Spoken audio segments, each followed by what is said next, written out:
오늘은 코로나19 소식으로 시작하겠습니다. 스튜디오에 박세현 기자 나와 있습니다. 안녕하십니까? 네, 안녕하세요.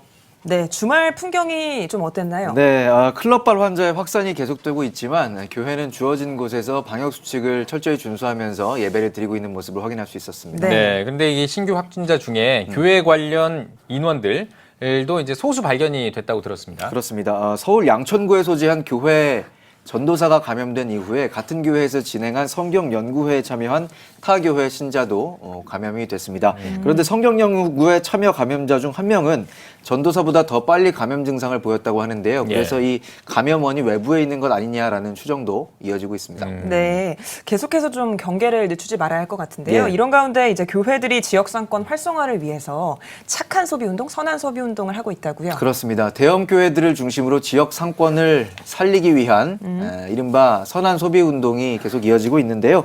광림교회는 지난 4월부터 두 차례 서울 지역 전통시장을 방문해 소비에 앞장섰습니다.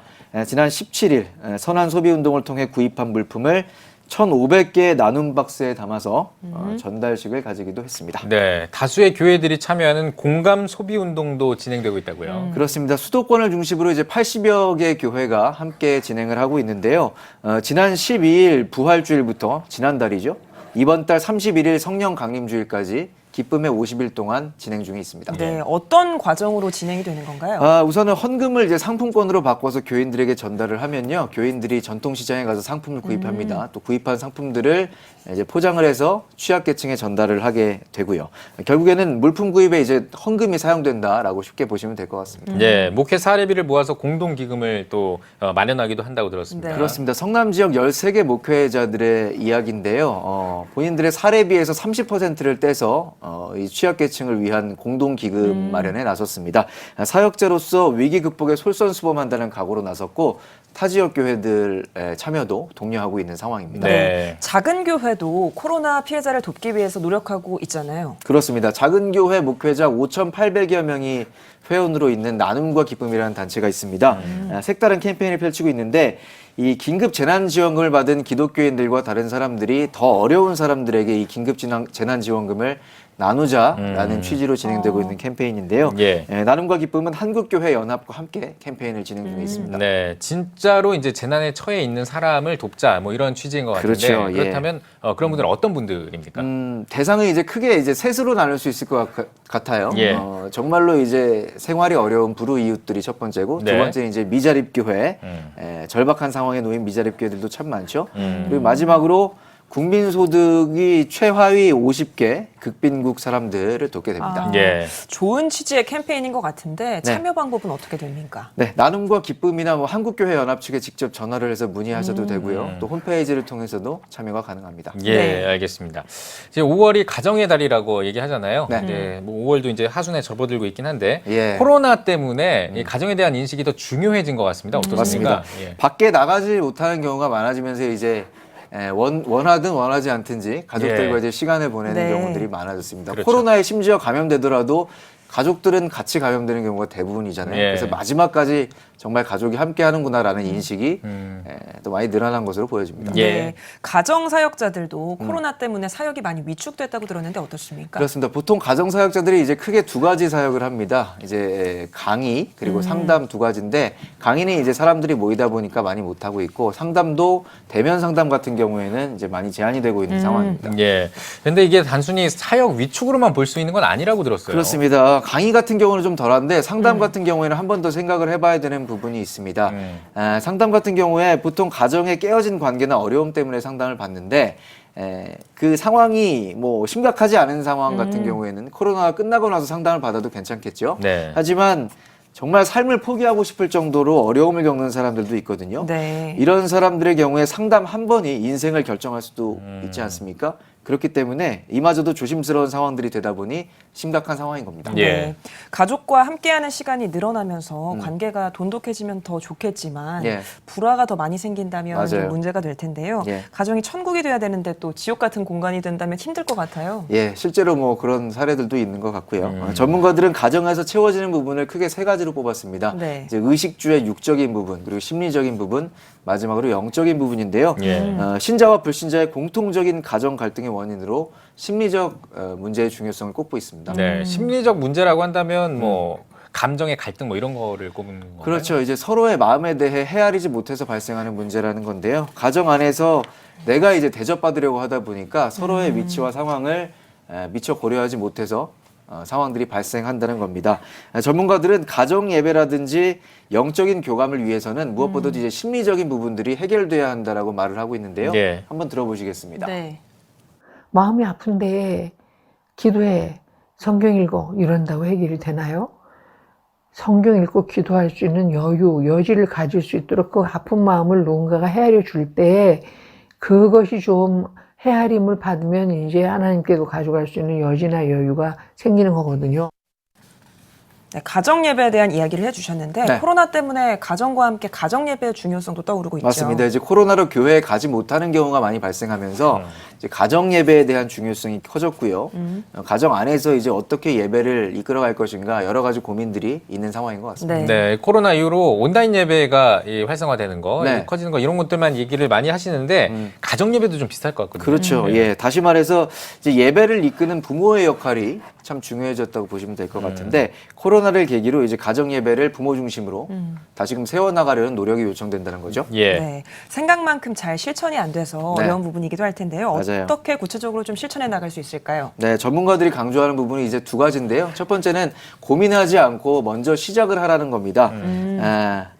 고민이 깊다 보면 시작 자체를 할 수가 없으니까 일단 예. 어떤 식으로든 시작을 하라는 거고요. 네. 두 번째는 재미에 대한 부분인데 너무 경직된 예배를 고수하면 오래 가기가 힘들다는 겁니다. 갈수록 예. 그렇죠.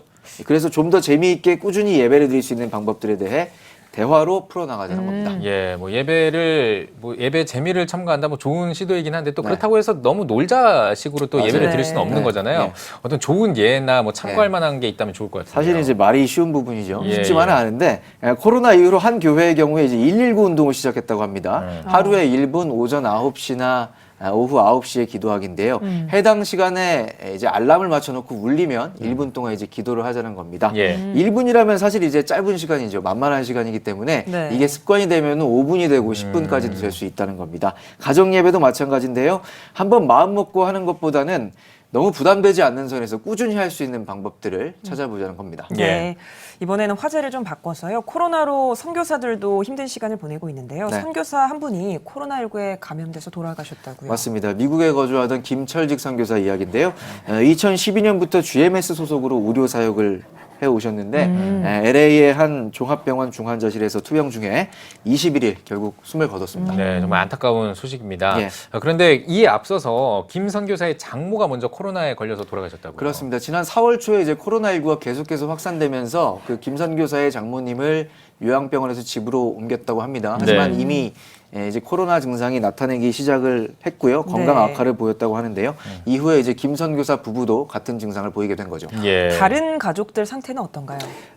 지금 좋지 않습니다. 김 선교사 사모도 위중한 상태고 김 선교사 부부의 대학생 딸과 또 고교생 아들도 있는데 이분들도 지금 코로나 관련 증상들이 보이고 있는 상황이라고 합니다. 네, 뭐 더 이상의 피해가 없었으면 좋겠고요. 예. 코로나도 빨리 좀 종식이 됐으면 좋겠습니다. 네.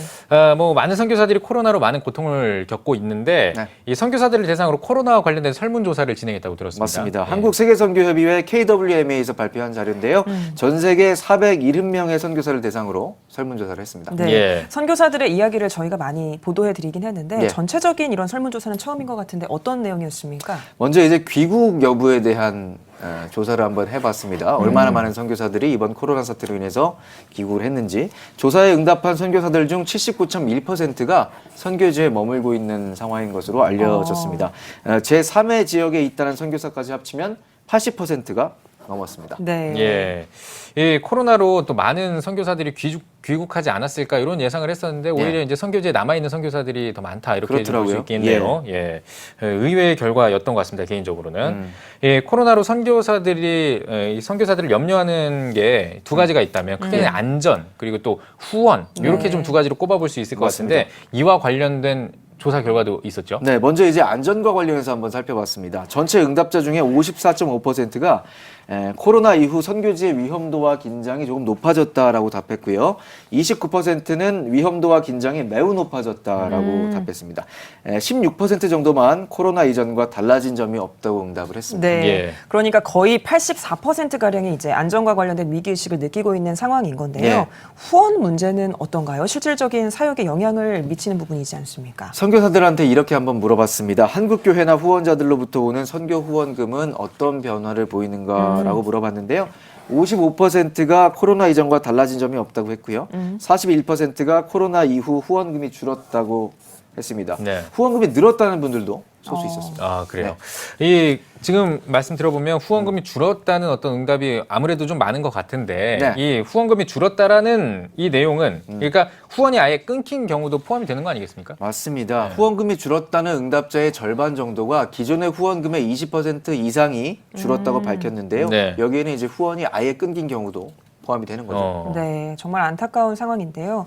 또 우리나라에 들어오신 선교사들 경우에 자가 격리할 수 있는 장소 확보가 참 중요한 문제였는데 그렇죠. 이 부분과 관련해서도 어떤 통계가 나왔다고요? 네, 응답자의 63%가 자가격리 관련 장소를 이제 스스로 섭외했다라고 답했고요. 22%는 파송 선교단체에서 마련했다고 응답했습니다. 네. 절반 이상의 선교사가 귀국 후에 지금 심리적으로 안정을 느끼고 있다고 이야기한 만큼 이들에 대한 많은 관심과 기도가 계속해서 이어져야 할 것으로 보입니다. 네, 박세현 기자와 함께 이야기 나눠봤습니다. 오늘 말씀 고맙습니다.